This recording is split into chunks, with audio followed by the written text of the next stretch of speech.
Мұстафа Шоқайдың кеңестер билігіндегі Түркістан атты еңбегі.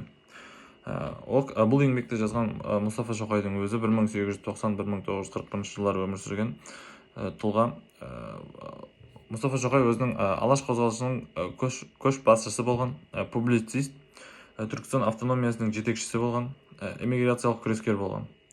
Бұл еңбектің жазылған мерзімі 1920-1930 жылдары. Мұстафа Шоқайдың шетелде эмиграцияда, яғни негізінен Франция мен Германия елдерінде эмиграцияда жүрген кезінде жазылған еңбек болатын. Негізгі идеясы мен мазмұны ол кеңестік биліктің Түркістанға қатынасы болатын. Яғни Мұстафа Шоқай кеңес үкіметінің Түркістан халықтарына теңдік пен бостандық әкелмегенін дәлелдеген. Ол кеңестік саясатты отарлық үстемдіктің жалғасы деп санайтын болған.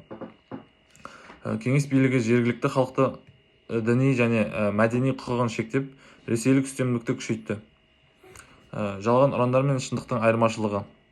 Мұстафа Шоқай бұл еңбегінде кеңес үкіметінің жалған ұрандар мен Түркістан халықтың басына кешкен шындықтың айырмашылығын сипаттаған. Яғни кеңес үкіметі аз ұлттарға теңдік береміз дегенімен, шын мәнінде оларды саяси және экономикалық жағынан бағынышты етті. Түркістанда большевиктер ұрандармен репрессия, жер тәркілеу, мәдени шектеулер жүргізілді. Мұстафа Шоқай кеңестік үгіт пен шынайы өмір арасындағы қайшылықты ашып көрсетті. Тағы да бір айта кететін сипаттама ол Түркістан болашағы туралы көзқарасы. Мұстафа Шоқайдың Түркістан халықтарының еркін, демократиялық және зайырлы мемлекет құруын армандады.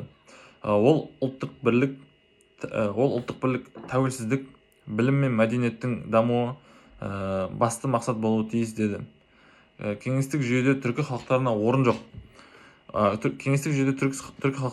жоқ. Орынның жоқтығы нақты көрсетілді.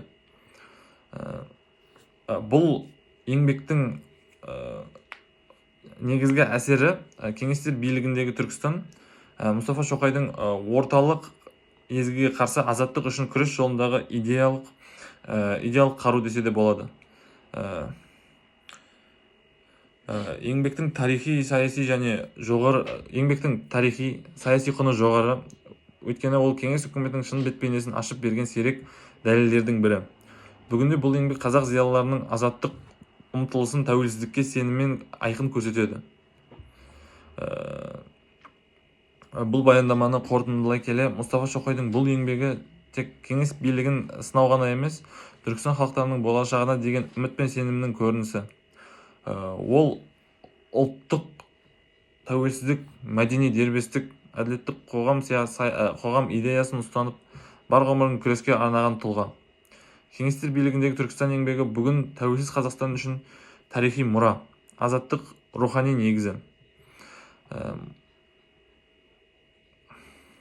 Назарларыңа рахмет.